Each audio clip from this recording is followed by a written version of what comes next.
자, 여러분, 오늘도 스마트폰 전광판이나 뉴스포털 대문에 걸린 그 숫자 보셨나요?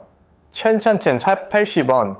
이게 그냥 숫자 하나가 바뀐 게 아닙니다. 우리 주머니 속 1000원짜리 한 장의 가치가 사실상 휴지 조각이 되어가고 있다는 아주 무섭고도 살벌한 경고등이 켜진 겁니다.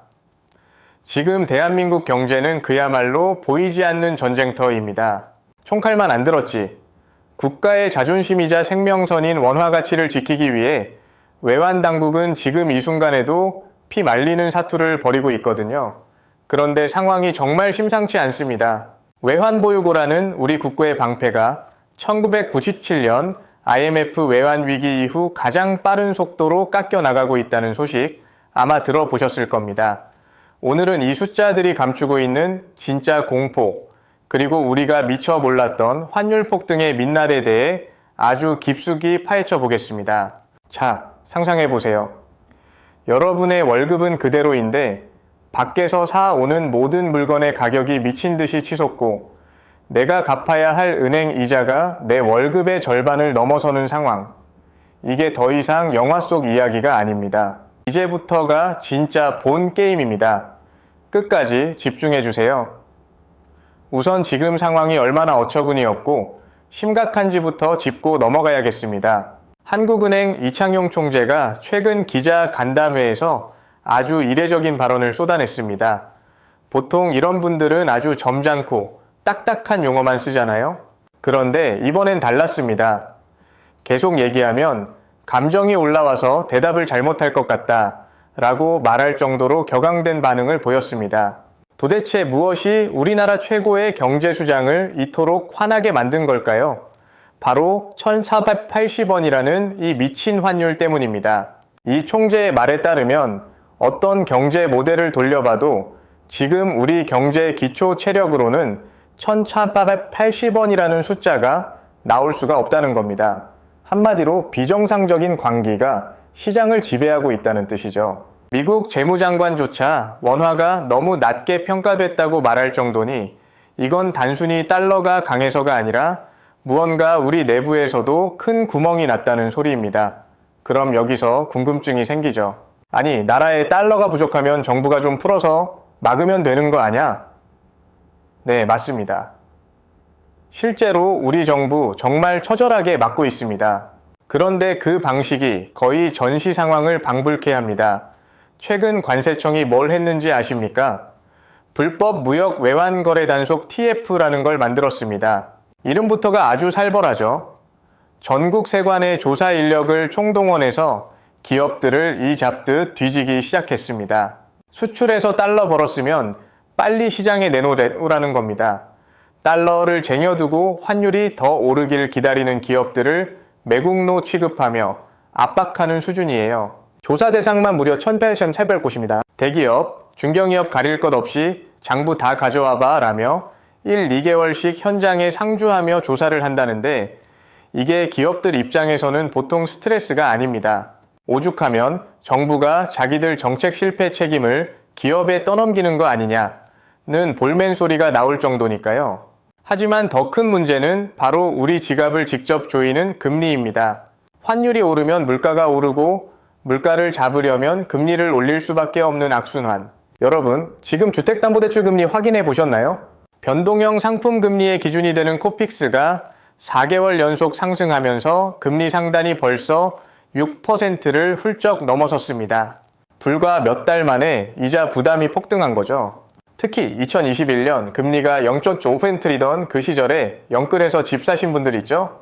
그때 2%대 고정금리 받으셨던 분들이 이제 고정기간이 끝나고 변동금리로 전환되는 시점이 다가오고 있습니다. 그럼 이분들 자고 일어나면 이자가 2배, 3배로 뛰는 겁니다. 이게 바로 하우스 푸어의 재림이자 우리 서민 경제를 뿌리째 흔드는 거대한 파도입니다. 주담대 금리 상단이 곧 7%에 육박할 거라는 전망까지 나오는데 정말 등골이 오싹하지 않습니까? 자, 그럼 여기서 우리는 아주 냉정하게 질문을 던져봐야 합니다. 왜 유독 우리나라만 이렇게 환율이 춤을 추는 걸까요? 정부는 서하 개미들이 미국 주식 사느라 달러를 써서 그렇다고 핑계를 대지만 전문가들 생각은 다릅니다. 우리 시장에 돈이 너무 많이 풀렸다는 겁니다. 팬데믹 이후에 재정 지출이 엄청나게 늘었죠.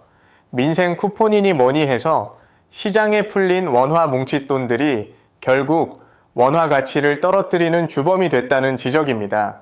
실제로 우리나라 통화량 M2 증가세를 보면 역대 최대치를 경신하고 있습니다. 시중에 원화가 흔해지니까 당연히 원화 가치는 떨어지고 안전자산인 달러로 너도나도 갈아타려 하니 환율이 폭등하는 건 초등학생도 알 수 있는 경제 원리죠. 그런데도 당국은 돈 너무 많이 풀어서 환율 오른 거 아니다 라고 항변하고 있으니 시장이 정부를 신뢰하겠습니까? 신뢰가 무너진 시장의 결과는 참혹합니다. 정부가 환율을 방어하려고 금괴 모셔둔 달러를 시장에 쏟아붓고 있는데 이게 마치 밑 빠진 독에 물 붓기 같습니다. 지난 한 달 동안 우리 외환보유고에서 사라진 달러가 무려 26억 달러입니다. 4,300억 달러 선이 붕괴됐어요. 26억 달러라고 하면 감이 잘 안 오시죠? 우리 돈으로 3조 원이 넘는 거액이 단 한 달 만에 증발한 겁니다. 이건 1997년 IMF 외환위기 때 40억 달러가 줄어든 이후 28년 만에 최대 규모의 감소폭입니다. 우리 국가 신용도를 지켜주는 마지막 방패에 커다란 균열이 가고 있다는 뜻입니다. 외국인 투자자들 눈에는 어떻게 보일까요? 에요, 한국 정부가 달러를 미친 듯이 써서 막고 있는데도 환율이 안 잡히네? 저러다 금고 바닥 나면 어떡하지? 이런 공포가 번지면 외국인 자금은 썰물처럼 빠져나갑니다. 실제로 최근 6일 연속으로 환율이 오르는 동안 외국인들은 우리 주식을 1,100억 원어치나 팔아치웠습니다. 여러분, 명목 실효 환율이라는 개념이 있습니다. 전 세계 64개국 중에서 그 나라 화폐 가치가 얼마나 대접받고 있는지를 보여주는 지표인데요. 한국이 몇 위인지 아십니까? 놀랍게도 밑에서 5등입니다. 아르헨티나, 터키, 일본, 인도. 다음이에요. 우리가 소위 망해가는 경제라고 비웃던 나라들과 어깨를 나란히 하고 있다는 겁니다. 금융위기 직후인 2011년 이후 가장 낮은 수치까지 떨어졌어요. 이건 더 이상 일시적인 현상이 아닙니다. 우리 원화가 국제 무대에서 미운 오리 새끼 취급을 받고 있다는 아주 뼈아픈 현실이죠. 한미 금리 격차는 좁혀질 기미가 안 보이고 우리 경제 성장률은 뒷걸음질 치고 있으니 달러 대비 원화의 매력이 바닥을 치는 건 당연한 수순일지도 모릅니다. 그럼 앞으로는 어떻게 될까요? 정부가 계속해서 달러를 팔아 환율을 억지로 누르는 방식, 과연 지속 가능할까요? 전문가들은 단호하게 아니요 라고 말합니다. 단순히 달러를 푸는 건 진통제를 놓는 것에 불과합니다. 병의 근본 원인을 고치지 않으면 약효가 떨어지는 순간 고통은 더 크게 찾아옵니다.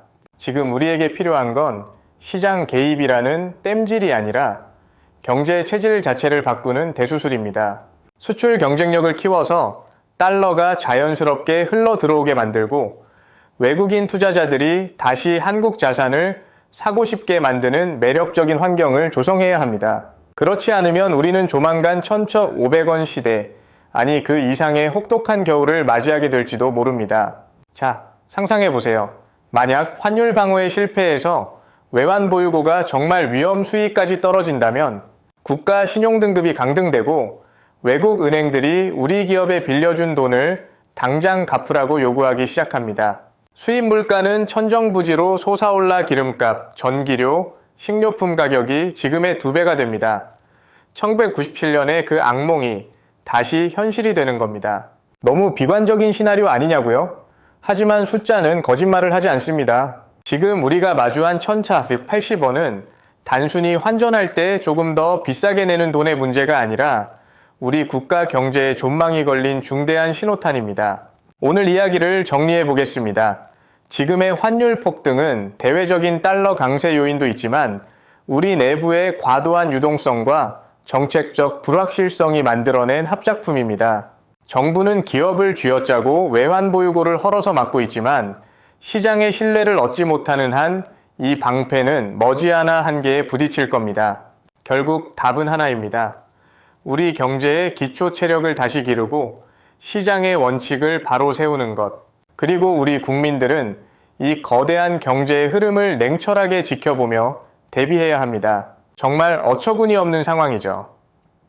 세계 경제 대국이라고 자부하던 우리가 왜 다시 이런 위기설에 휩싸여야 하는지 참 답답한 노릇입니다. 하지만 위기는 항상 예고 없이 찾아오고 준비되지 않은 자들에게는 가혹한 법입니다. 여러분은 이 상황을 어떻게 보고 계신가요? 정부의 말대로 일시적인 쏠림 현상일까요? 아니면 정말 거대한 위기의 전조일까요?